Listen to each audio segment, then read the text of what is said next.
Hello बच्चों, ABS की पाठशाला में आप सभी का स्वागत है। आज हम लोग क्लास 12 जीव विज्ञान के प्रैक्टिस सेट नंबर 10 जो कि वंशागत और विविधता चैप्टर से रिलेटेड है उससे उसके कुछ महत्वपूर्ण प्रश्नों पर आज चर्चा करेंगे। चलिए देखते हैं आज का पहला क्वेश्चन। पहला क्वेश्चन है, यदि विषम युग्मजी लंबे पादप का एक समयुग्मजी बौने पादप के साथ क्रॉस कराया जाता है तो बौने पादपों का प्रतिशत होगा। मीन्स कि आपको बताना है कि विषम युग्मजी जो लंबे पादप है उसका क्रॉस सम युग्मजी बौने पादप के साथ कराते हैं तो बौने पादपों का प्रतिशत अनुपात। तो विषम युग्मजी लंबे पादप को हम डिनोट करते हैं विषम युग्मजी लंबे पादप, इसको हम डिनोट करते हैं कैपिटल टी स्मॉल टी। ठीक है। और समयुग्मजी बौने पादप, समयुग्मजी बौने पादप, समयुग्मजी बौने पादप को बताना है। समयुग्मजी बौने पादप, इसको डिनोट करेंगे कैपिटल टी। अच्छा, विषम युग्मजी में दोनों जो क्या कहते हैं पेयर होते हैं वो अलग अलग होते हैं, यानी कि एलिल्स अलग अलग होते हैं तथा इसमें दोनों समान होते हैं। समयुग्मजी का मतलब होते हैं जिसमें समान हो। ठीक है। तो ये हो गया बौना और ये हो गया लंबा, यानी कि विषम युग्मजी लंबे पादप का क्रॉस कराते हैं तो बौने तथा लंबे पादप का प्रतिशत अनुपात पूछ रहा है। तो चलिए पहले क्या कहते हैं इस कैपिटल टी का क्रॉस कराएंगे इन दोनों स्मॉल टी के साथ तो क्या आएगा, कैपिटल टी स्मॉल टी, फिर आएगा कैपिटल टी स्मॉल टी। फिर इस स्मॉल टी का इन दोनों स्मॉल टी के साथ कराएंगे तो आएगा स्मॉल टी, फिर स्मॉल टी का स्मॉल टी के साथ स्मॉल टी। तो यहाँ पर हमें प्रतिशत जो देखने को मिला, प्रतिशत अनुपात, तो ये जो विषम युग्मजी लंबे पादप है, विषम युग्मजी लंबे पादप ये हैं, यानी कि दो हैं तो मीन्स की टोटल 4 हैं तो इसका 50% हो जाएगा। समयुग्मजी बौने पादप,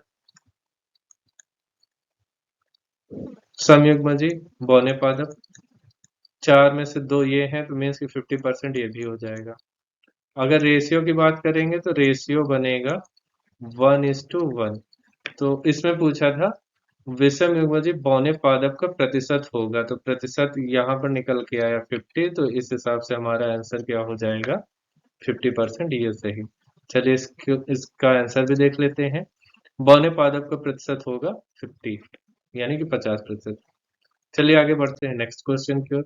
प्रथम संतानीय पीढ़ी की संतान का दोनों जनकों में से किसी एक जनक के साथ किया गया संकरण क्या कहलाता है। मीन्स की जो F1 जनरेशन होती है, F1 जनरेशन में जो भी प्राप्त होता है उसका हम किसी भी जनक, प्रभावी जनक या अप्रभावी जनक, दोनों में से किसी एक के साथ क्रॉस करा देते हैं, क्रॉस कराया जा सकता है तो वह संकरण कहलाता है।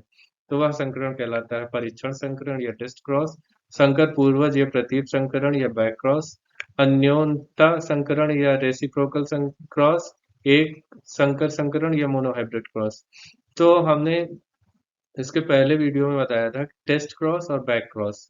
टेस्ट क्रॉस की डेफिनेशन ये बताई थी कि जब F1 पीढ़ी में जो भी हमें संतति प्राप्त होती है उसका हम सिर्फ अप्रभावी जनक से जब क्रॉस कराते हैं, मान लीजिए चलिए हम करके ही बता देते हैं जल्दी से। ये है प्रभावी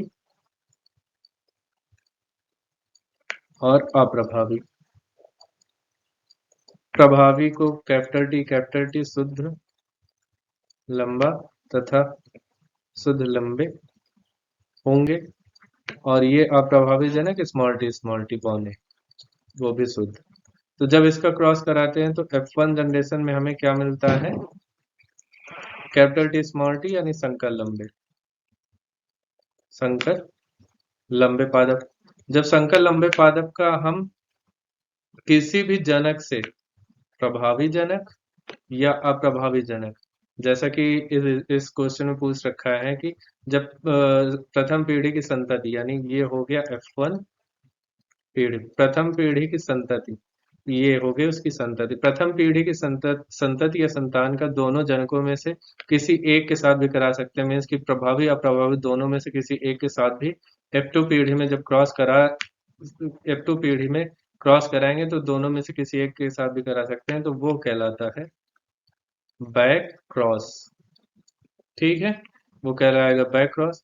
जब हम केवल प्रथम पीढ़ी में प्राप्त संतति का, ये प्रथम पीढ़ी में प्राप्त संतति का केवल अप्रभावी जनक के साथ क्रॉस कराते हैं, केवल अप्रभावी जनक का, तो वह कहलाता है टेस्ट क्रॉस। और क्वेश्चन में पूछा है कि दोनों जनकों में से किसी एक के साथ कराया गया क्रॉस क्या कहलाता है, तो जैसा कि आपको यहाँ से क्लियर हो गया होगा, वो संकर पूर्वज प्रतीप संकरण या बैक क्रॉस कहलाएगा। तो हमारा सही आंसर हो जाएगा संकर पूर्वज या प्रतीप संकरण या बैक क्रॉस।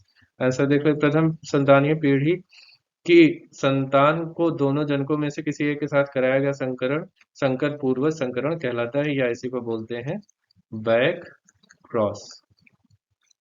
आई होप कि आप लोगों को समझ में आएगा। चलिए बढ़ते हैं आगे। अगर आप लोगों को हमारे वीडियोस अच्छे लग रहे हो तो हमारे चैनल को सब्सक्राइब कर सकते हैं, लाइक कर सकते हैं, और जो भी आपके फ्रेंड हैं, जो भी क्लास 12th में हैं, जो आपके कांटेक्ट में, अगर आप लोगों को लग रहा हो कि हम लोग सही से पढ़ा रहे हैं और आप लोगों के काम की चीज़ें मिल रही हैं, तो आप ज़्यादा से ज़्यादा शेयर कर सकते हैं। अगर आप लोगों को पीडीएफ चाहिए हो, जो भी प्रैक्टिस सेट कराए जा रहे हैं, फिजिक्स केमिस्ट्री बायो तीनों में से किसी के भी पीडीएफ चाहिए हो, नोट्स आपको चाहिए हो, तो आप हमारे टेलीग्राम चैनल को ज्वाइन करिए। ये है क्यूआर कोड, इसको स्कैन कीजिए, डायरेक्ट जुड़ जाएंगे, या फिर डिस्क्रिप्शन बॉक्स में ये दे रखा होगा एक लिंक टेली एवीएस की पाठशाला का, इस पर क्लिक करेंगे डायरेक्ट टेलीग्राम चैनल से जुड़कर आप ये पीडीएफ को डाउनलोड कर लीजिए। पीडीएफ को फ्री में, ये सारे पीडीएफ आपको फ्री में ही मिलेंगे, इसका कोई चार्जेस नहीं लिया जा रहा है। आप इनको डाउनलोड कीजिए और घर पर खुद से प्रैक्टिस करिए, जिससे कि जो भी आपको टॉपिक पढ़ाया जा रहा है अच्छे से आप लोगों को समझ में आ जाए और एकदम क्लियर हो जाए। ठीक है, चलिए बढ़ते हैं आगे। अगला क्वेश्चन कह रहा है टर्नर सिंड्रोम के लिए कौन सा गुणसूत्रीय संकेत प्रयोग प्रयोग होता है तथा कुल गुणसूत्रों की संख्या। टर्नर सिंड्रोम के बारे में आपको बताना है। टर्नर सिंड्रोम जो होता है, टर्नर सिंड्रोम जो होता है, ये क्या मोस्टली क्या होता है, सिर्फ स्त्रियों स्त्रियों में स्त्रियों में ये क्या कहते हैं डिजीज पाई जाती है टर्नर सिंड्रोम। ये लिंग गुणसूत्र में आई कमी के कारण होता है, यानी कि इसमें क्या होता है कि जो महिलाओं में एक्स एक्स लिंग गुणसूत्र होते हैं, लिंग गुणसूत्र लिंग गुणसूत्र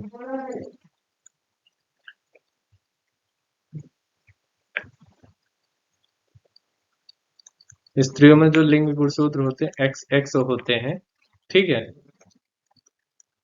इसमें एक एक्स लिंग गुणसूत्र की कमी हो जाती है, यानी कि यहाँ पर एक्स ओ हो जाता है, एक लिंग गुणसूत्र यहाँ पर कम हो जाते हैं। तो जैसे ह्यूमन में टोटल लिंग गुणसूत्र कितने होते, टोटल क्रोमोसोम कितने होते हैं 46, तो इसमें 46 में से एक क्रोमोसोम कम हो जाता है, तो टोटल हो जाते हैं यहाँ पर कितने बचते हैं, जब एक कम हो जाएगा ये वाला, तो यहाँ पर टोटल बचेंगे 45, यानी कि एक लिंग गुणसूत्र कम हो जाता है, कौन सा, एक्स एक्स में से, यानी कि स्त्री के लिंग गुणसूत्रों में से एक एक्स की कमी हो जाती है।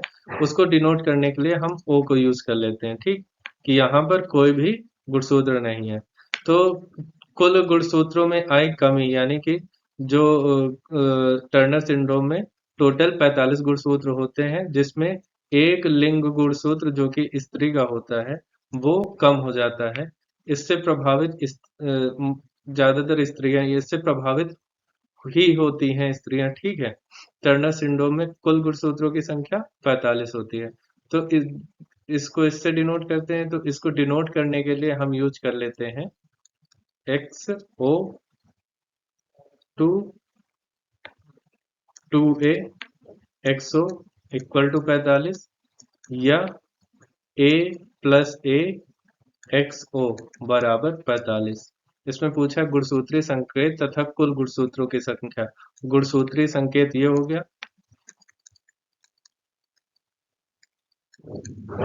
सूत्रीय संकेत, ये गुणसूत्रीय संकेत ये हो गया, कुल गुणसूत्र कुल 45 होते हैं। इसको इस तरह भी डिनोट कर सकते हैं या गुणसूत्रीय संकेत को ऐसे भी हम दिखा सकते हैं। ठीक है। अच्छा, इसके बारे में थोड़ा सा और जान लेते हैं। इस डिजीज से जो भी महिलाएं ग्रसित होती है उसमें होता क्या है कि जो उनकी जनन क्षमता होती है, जननांग होते हैं, बहुत ही अल्प विकसित होते हैं।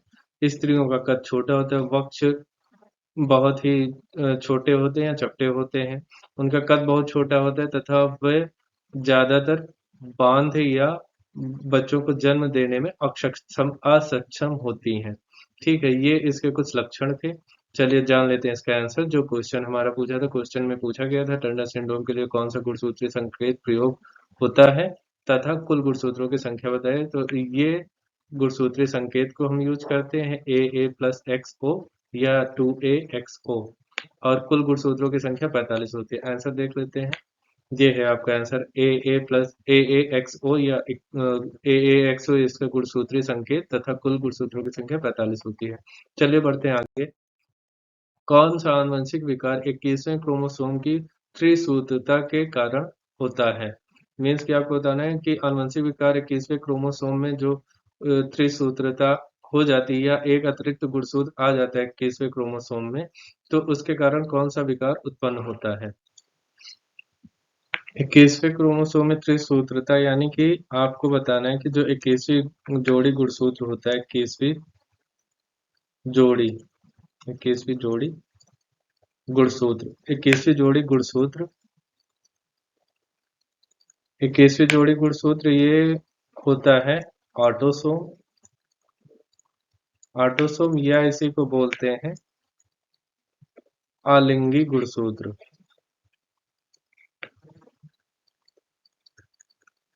आलिंग गुणसूत्र, इसमें एक अतिरिक्त गुणसूत्र आ जाता है। 21वीं जोड़ी मान लीजिए यहाँ पर 2N है, तो एक दो गुणसूत्र होते हैं, दो दो के पेयर बनते हैं, एक अतिरिक्त गुणसूत्र आ जाता है जिसके कारण यहाँ पर कुल गुणसूत्रों की संख्या हो जाती है 3। इसीलिए इसको बोलते हैं त्रिसूत्रता। ठीक है, त्रिसूत्रता। इसमें क्या होता है कि एक्स एक्स और एक्स, तीन तीन गुणसूत्र इसमें आ जाते हैं जिसके कारण त्रिसूत्रता के कारण जो भी इससे बच्चे का जन्म होता है वो होता है डाउन सिंड्रोम से ग्रसित। डाउन सिंड्रोम से ग्रसित होता है, यानी कि त्रिसूत्रता के कारण जो भी डिजीज उत्पन्न होती है, जो विकार 21वीं जोड़ी के क्रोमोसोम में त्रिसूत्रता के कारण जो भी विकार उत्पन्न होता है उसको बोलते हैं डाउन सिंड्रोम। इसका पता सर्वप्रथम इंग्लैंड के वैज्ञानिक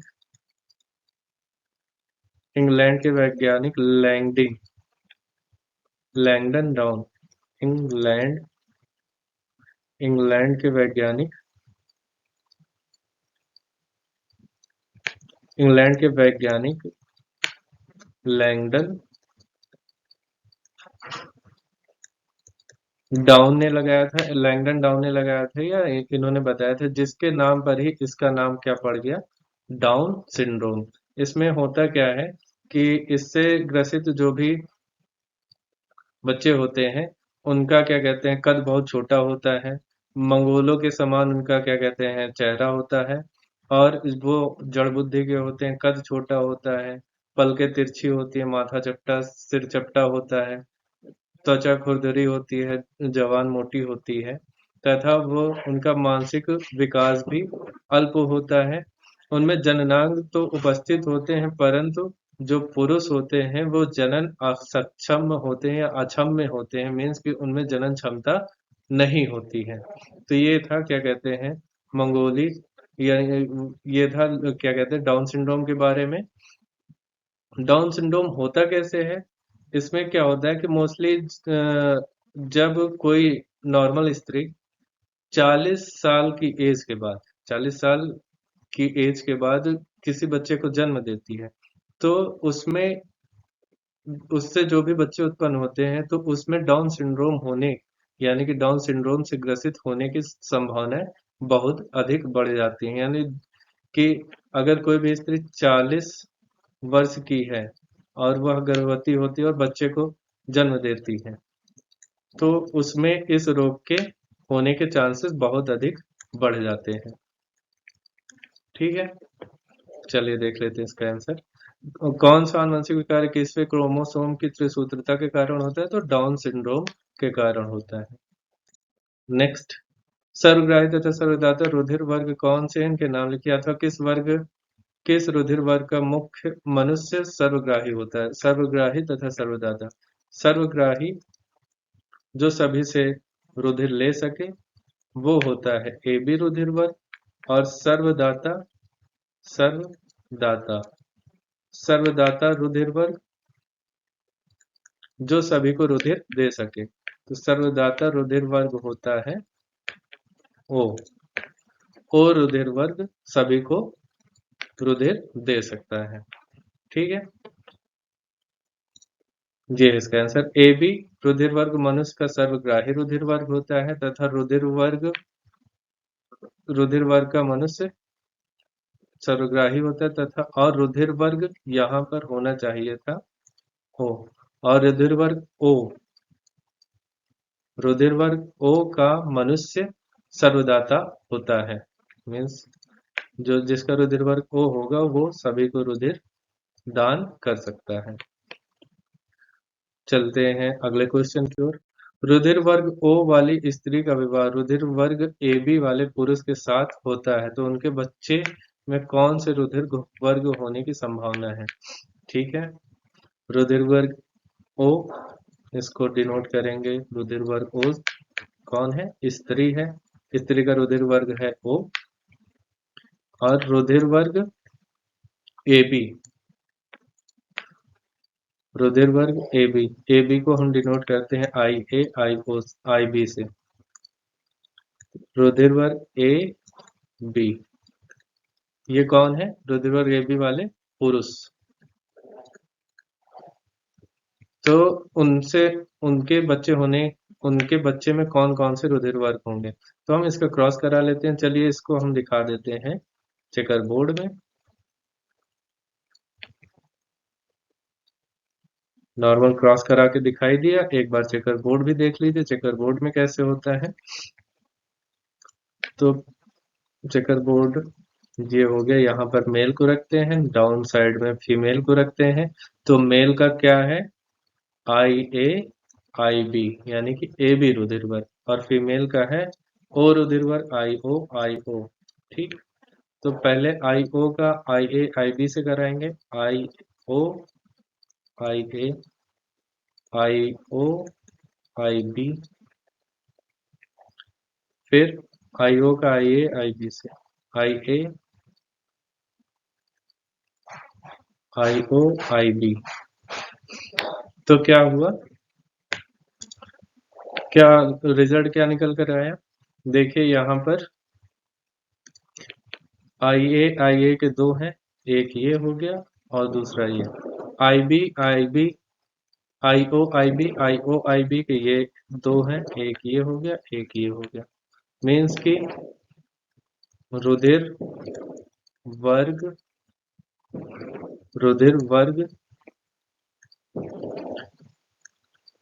आई ओ आई ए के दो आई ओ आई ए जो कि रुधिर वर्ग बनाते हैं ए। रुधिर आई ओ आई ए किस कौन सा रुधिर वर्ग देते हैं? रुधिर वर्ग ये देंगे ए। ठीक है, ये फर्स्ट कंडीशन। सेकंड कंडीशन, रुधिर वर्ग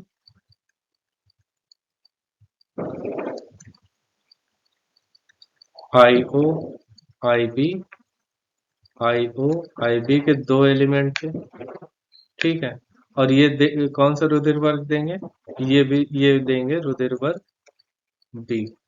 ये दोनों होंगे विषम युग्मजी। अगर पूछे सम युग्मजी या विषम युग्मजी तो होगा विषम युग्मजी।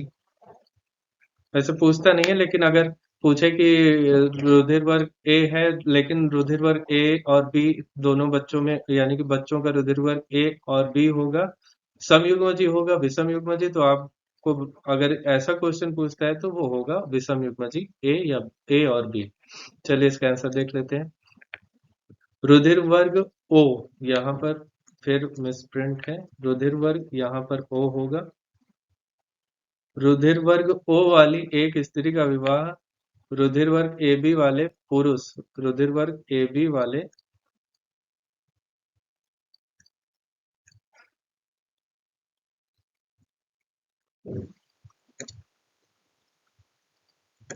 रुधिर वर्ग ए बी वाले पुरुष से होने पर उनके बच्चों का रुधिर वर्ग कैसा होगा, ए एंड बी होगा।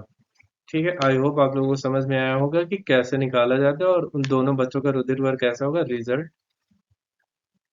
रिजल्ट होगा ए एंड बी। ठीक है, चलिए देखते हैं अगला क्वेश्चन। वंशागत तथा क्रोमोसोमवाद किसने दिया, वंशागत तथा क्रोमोसोमवाद किसने दिया, ये आपको बताना है। ठीक है, तो वंशागत या गुणसूत्री या क्रोमोसोम सिद्धांत सटन और बावेरी ने सबसे पहले दिया था 1902 में। तो इस क्वेश्चन का आंसर है वंशागत तथा क्रोमोसोम वाद किसने दिया, सटन और बावेरी ने सबसे पहले सन 1902 में दिया था। इसका आंसर देख लीजिए। वंशागत तथा गुणसूत्री या क्रोमोसोमवाद सिद्धांत, वंशागत तथा गुणसूत्री या क्रोमोसोमवाद सिद्धांत दिया सटन और बोवेरी ने सबसे पहले कब दिया था, ईयर पूछे थे 1902 में। चलिए बढ़ते हैं अगले क्वेश्चन की ओर। एक्स एक्स तथा एक्स वाई लिंग निर्धारण तंत्र पर एक टिप्पणी लिखिए। मनुष्य में लिंग निर्धारण हेतु किस प्रकार के गुणसूत्र उत्तरदायी होते हैं, इस पे आपको बताना है। ठीक है, चलिए यहाँ पर बता देते हैं। मादा को हम यानी कि स्त्री को किससे डिनोट करते हैं, किस गुणसूत्रीय संरचना से, एक्स एक्स। एक्स एक्स है तो ये क्या होगा, समयुग्मजी। और अगर पुरुष है तो हम उसको डिनोट करते हैं एक्स वाई, पुरुष के लिए ये कैसा होता है, विषम युग्मजी, विषम युग्मजी। ठीक है, तो लिंग का निर्धारण हमेशा अगर एक है समयुग्मजी दूसरा है विषम युग्मजी, चाहे मनुष्य की बात करें या कोई और भी जीव जंतु हो या कोई और भी चीज हो, जिसमें लिंग निर्धारण की बात करें, एक अगर समयुग्मजी दूसरा विषम युग्मजी, तो हमेशा आप ये ध्यान में रखना जिसका भी विषम युग्मजी होगा वही लिंग के निर्धारण के लिए मुख्य उत्तरदायी होगा। मीन्स कि लिंग के निर्धारण में अगर उत्तरदायी पूछे तो विषम युग्मजी वाला ही हमेशा लिंग का निर्धारण करने में सक्षम होता है। ये है स्त्री पुरुष, एक मिनट,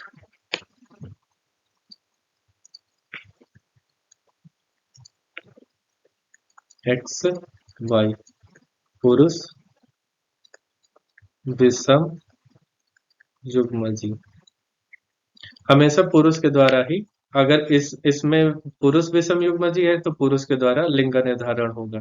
ठीक है, क्योंकि स्त्री के पास दो एक्स क्रोमोसोम होते हैं जबकि पुरुष के पास एक एक्स होता है और एक वाई होता है। और पुरुष अगर हमें क्रॉस करा, यानी कि किसी के बीच में निषेचन क्रिया संपन्न होती है और अगर क्रॉस करके ये दिखाना है या प्रेडिक्ट करना है कि उसमें संतति कैसे उत्पन्न होगी, तो जहां पर वाई क्रोमोसोम आएगा वहीं पर क्या कहते हैं, लड़के का जन्म होगा, और जहां पर दोनों एक्स क्रोमोसोम होंगे वहां स्त्री यानी कि लड़की का जन्म होगा। ठीक है, तो ये डिसाइड करने के लिए वाई क्रोमोसोम होना अत्यंत आवश्यक है, और वाई क्रोमोसोम होता है किसके पास, सिर्फ पुरुष के पास। अतः लिंग के निर्धारण में मुख्य भूमिका किसकी होती है, पुरुष की। ठीक है, चलिए देखते हैं इसका आंसर। इसे लाइगियस प्रक्रिया या लैगियस प्रक्रिया भी कहते हैं, इसे लैगियस प्रक्रिया भी कहते हैं। इसमें मादा समयुग्मजी होती है, जैसे कि बताया मादा समयुग्मजी या हेट्रोजाइगस होती है, क्योंकि इसके दोनों क्रोमोसोम एक्स एक्स दोनों दोनों क्रोमोसोम एक्स एक्स समान होते हैं, इसीलिए इसके समयुग्मजी। तथा नर विषम युग्मकी या हेट्रोजाइगस होता है, एक एक्स होता है दूसरा वाई होता है। एवं लिंग निर्धारण में नर के शुक्राणु नर के शुक्राणु में दो प्रकार के क्रोमोसोम होते हैं, एक होता है एक्स दूसरा होता है वाई। अगर एक्स क्रोमोसोम यानी कि पुरुष के शुक्राणु के एक्स क्रोमोसोम महिला के अंडाणु के एक्स क्रोमोसोम के साथ संलयित होता है तो बन जाता है एक्स एक्स, जिससे स्त्री का जन्म होता है। अगर मादा के अंडाणु के पुरुष के शुक्राणु पुरुष के शुक्राणु का जो वाई क्रोमोसोम होता है वो मादा के अंडाणु के एक्स के साथ संलयित हो जाता है तो ये बन जाता है एक्स वाई, और जिससे पुरुष का जन्म होता है। ठीक है, तो एक्स वाई होता है। एवं लिंग निर्धारण में नर के शुक्राणु लिंग निर्धारण के नर के शुक्राणु पर ही निर्भर करता है। ठीक है, यानी कि मनुष्य में जो भी लिंग का निर्धारण होता है वो पूर्णतः नर पर डिपेंड रहता है, यानी कि नर के शुक्राणु पर ही निर्भर करता है कि जो भी बच्चा होगा वह स्त्री होगी या पुरुष होगा। उदाहरण, अधिकांश कीट, जैसे अधिकांश कीट होते हैं, ड्रोसोफिला होता है या मानव होते हैं, आदि में इसी तरह लिंग का निर्धारण होता है। किस तरह? हेट्रोजाइगस होमोजाइगस के थ्रू या नर के थ्रू। ठीक है, चलिए बढ़ते हैं अगले क्वेश्चन की ओर। मेंडल द्वारा प्रयोग के लिए मटर के पादप के चुनने से क्या लाभ हुए? आपको बताना है कि मेंडल ने अपने प्रयोग में मटर के पौधे लिए थे तो उससे उनको क्या लाभ हुआ था। चलिए देख लेते हैं। मेंडल द्वारा चयनित किए गए मटर के पादप में निम्नलिखित लाभ थे। मटर का जो पादप होता है वह वार्षिक होता है, ठीक, एक वर्षीय होता है, अतः इसका जीवन चक्र बहुत ही छोटा होता है, यानी कि हर साल हमें इसकी नई प्रजाति देखने को मिलती है। अगर हम क्रॉस कराते हैं तो अगले वर्ष फिर हम क्या कहते हैं, नई प्रजाति को देख सकते हैं। इसका जीवन चक्र छोटा होता है, जिससे कुछ ही समय में अनेक पीढ़ियों का अध्ययन किया जा सकता है। ठीक है, अगर ये बहुवर्षीय पादप होते हैं तो हमको इसके जो नई जनरेशन है उसके बारे में स्टडी करने के लिए बहुत अधिक टाइम लगता है। इसीलिए जो मटर का पौधा होता है वो वार्षिक पादप होता है, यानी कि एक वर्ष का इसका जीवन काल होता है। जीवन काल छोटा होने के कारण कुछ ही समय में इसके कई पीढ़ियों का अध्ययन हम सफलतापूर्वक या बहुत ही इजिली कर सकते हैं। नेक्स्ट पॉइंट है, मटर के पादप में द्विलिंगी पुष्प पाए जाते हैं। इसमें जो भी पुष्प होता है वो द्विलिंगी होता है, अर्थात नर व मादा एक ही पुष्प पर पाए जाते हैं। ये द्विलिंगी होता है अर्थात जननांग एक ही पुष्प पर पाए जाते हैं, नर व मादा जननांग एक ही पुष्प पर पाए जाते हैं। अगला जो पॉइंट है, मटर के पादपों में अनेक तुलनात्मक लक्षण पाए जाते हैं। जो मटर के पादप होता है उसमें अनेक तुलनात्मक लक्षण भी विद्यमान होते हैं, जिससे तुलना करके हम पीढ़ी में जो भी आए बदलाव, यानी कि इस जो पीढ़ी दर पीढ़ी बदलाव आते हैं उनमें तुलना करके हम अंतर का पता लगा सकते हैं इजली कि पहले क्या था, पहले से अब में क्या अंतर है। ठीक है, इसके बाद फोर्थ पॉइंट पे आते हैं। इसमें स्वपरागण की क्रिया कराई जा सकती है, मीन्स कि परागण तथा पर परागण व कृत्रिम परागण इसमें मटर के पौधे में दोनों होता है। इसमें स्वपरागण की क्रिया पाई जाती है, यानी कि स्वयं से परागित हो सकते हैं, तथा इसमें कृत्रिम कृत्रिम रूप से पर परागण द्वारा संकरण कराया जा सकता है। अगर कृत्रिम रूप से कृत्रिम परागण संभव न होता तो मेंडल ने जो अपने प्रयोग किए थे, लंबे पौधे बौने पौधे, इस तरीके के प्रयोग करने में जो उनको सफलता मिली थी वो पॉसिबल ही ना हो पाता। अतः इसमें कृत्रिम पर परागण द्वारा संकरण किया जा सकता है, यानी कृत्रिम परागण भी पाया जाता है। अगला पॉइंट है, संकरण द्वारा प्राप्त संतति पूर्ण उर्वर या जनन क्षम में होती है। जो संकरण द्वारा जो संतति प्राप्त होती है, जैसे हमने क्या कहते हैं किसी का क्रॉस कराया, कैपिटल टी स्मॉल टी, इससे हमें जो F1 जनरेशन मिलती है, यानी कि संतति, यही संकरण द्वारा जो संतति मिलती है, ये संतति मिली। संतति पूर्ण उर्वर यानी कि ये होती है पूर्णतया जनन क्षम, यानी कि इसमें भी जनन क्षमता पाई जाती है, जिससे अगली पीढ़ी के बारे में हम इजिली स्टडी कर सकते हैं। तो ये कुछ पॉइंट थे जिसके लिए मेंडल ने इन मटर के पौधे का चुनाव किया, और जो जिससे इनको अपने प्रयोग में अत्यधिक लाभ मिला। अगला पॉइंट, एक शिशु का रुधिर वर्ग O है यदि पिता व माता के रुधिर वर्ग क्रमशः A व B हैं, तो जनकों के जीनोटाइप और उनके अन्य संतति में जीनोटाइप का पता कीजिए। इसका आंसर देख लेते हैं। रुधिर वर्गों की वंशागति मेंडल के नियमों के अनुसार होती है। जो भी रुधिर वर्गों की वंशागति होती है एक पीढ़ी से दूसरी पीढ़ी में, वह मेंडल के नियमों के अनुसार ही होती है।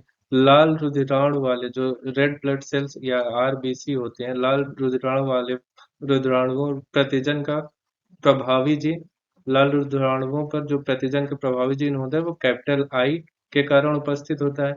यदि कोई अप्रभावी जीन होता है तो उसमें स्मॉल आई उपस्थित होता है। तब रुधिराणु पर कोई प्रतिजन नहीं पाए जाते हैं।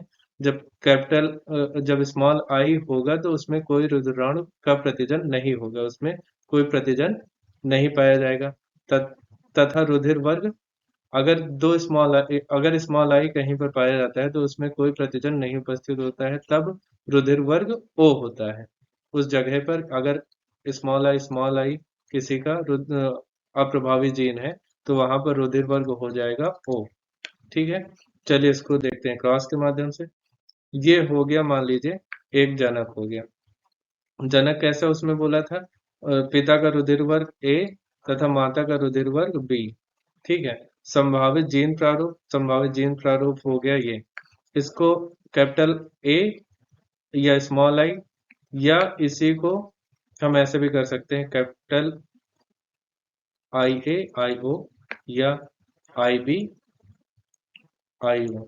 इसको दो तरीके से डिनोट कर सकते हैं। ठीक है, कैपिटल या स्मॉल के थ्रू, या कैपिटल IA कैपिटल IO, जहां संभावित जीन, ठीक है, संभावित जीन प्रारूप ये होगा, मीन्स कि ये संभावित जीन प्रारूप हो गया।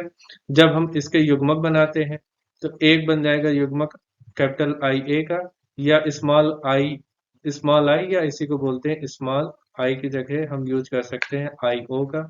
इसी तरह इसमें भी युग्मक का फॉर्मेशन हो जाएगा कैपिटल IB, या इसकी जगह हम कर सकते हैं कैपिटल IB, स्मॉल आई की जगह कैपिटल IO, B नहीं, सॉरी, यहाँ पर O होगा।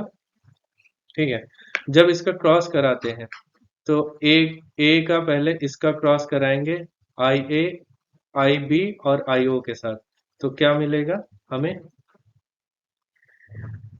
ये मिलेगा पहले। अच्छा, हम यहाँ पर खुद से ही करके दिखा देते हैं। जनक हो गया, पिता माता, जनक पिता माता, क्रॉस कराते हैं रुधिर वर्ग,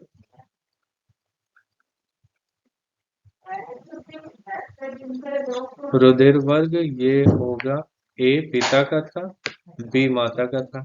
जो युग्मक बनेंगे संभावित जीन प्रारूप,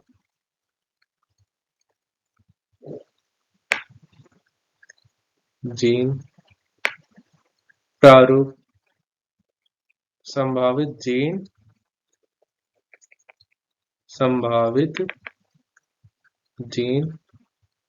प्रारूप, संभावित जीन प्रारूप बनेंगे IA, IO।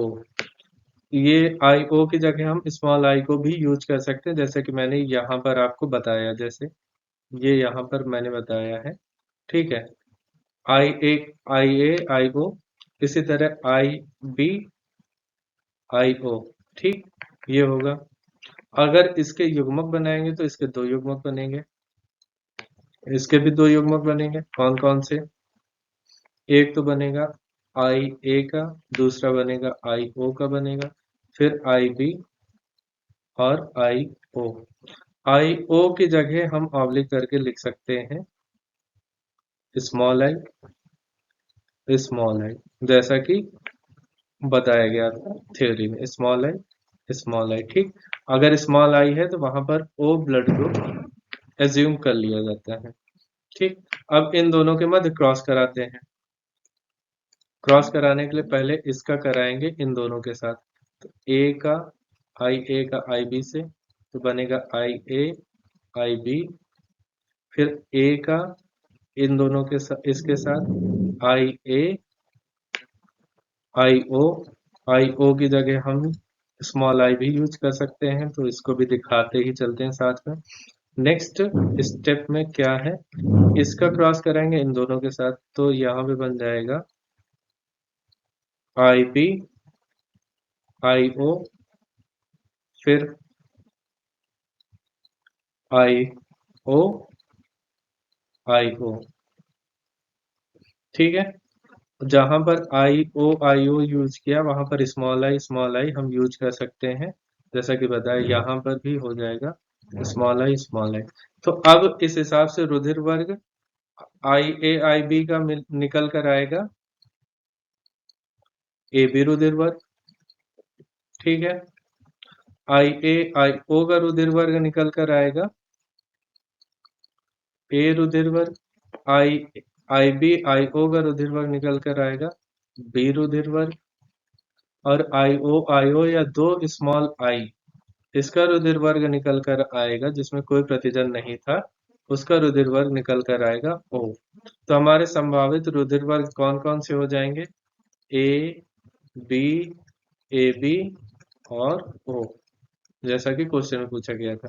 जीन आईए प्रतिजन, इसकी थ्योरी देख लेते हैं। जीन आईए प्रतिजन या रुधिर वर्ग ए, जीन आईए प्रतिजन या रुधिर वर्ग ए तथा जीन आईबी प्रतिजन या रुधिर वर्ग बी का निर्माण करता है।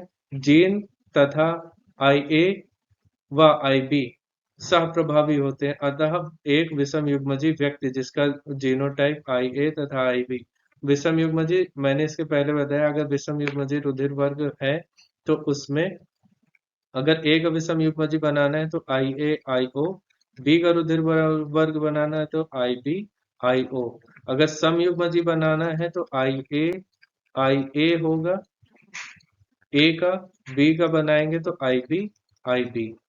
ये रुधिर वर्ग बी का है समयुग्मजी, ये रुधिर वर्ग ए का समयुग्मजी, ये रुधिर वर्ग ए का विषम युग्मजी, ये रुधिर वर्ग बी का विषम युग्मजी बन जाएगा। तो विषम युग्मजी बन जाएगा में प्रतिजन ए बी दोनों ही पाए जाते हैं, जिसके कारण उसका रुधिर वर्ग ए बी होता है। स्थिति माता एवं पिता का रुधिर वर्ग क्रमशः बी एवं ए है, जबकि शिशु का रुधिर वर्ग ओ है।